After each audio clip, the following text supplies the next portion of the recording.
안녕하세요. 오늘의 포토의 아나운서 박소희입니다. 김효정입니다.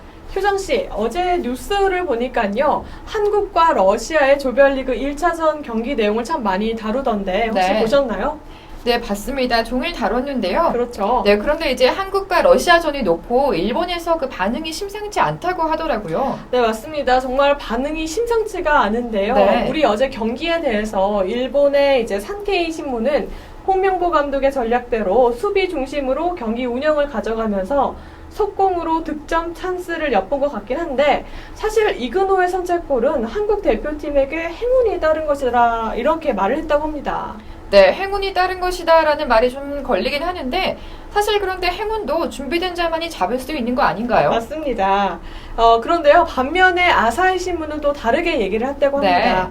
한국 축구대표팀은 공격적인 스타일로 일관을 했다. 전방 선수들은 개성이 다채로웠다면서 이날의 경기를 평가했다고 합니다.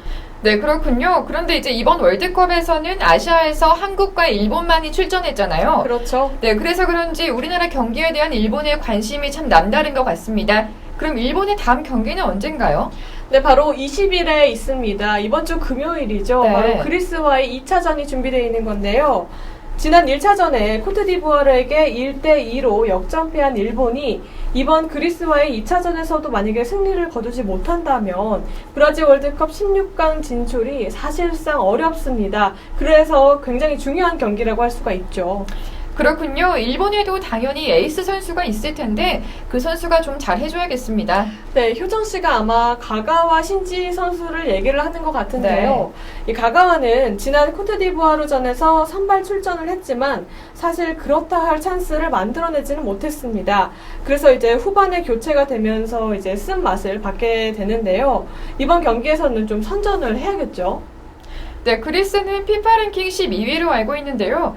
그렇다면 아무래도 그리스가 더 유리하지 않을까요? 또 그렇지도 않습니다. 이제 그리스가 1차전 때 콜롬비아와 이제 경기를 펼쳤는데요.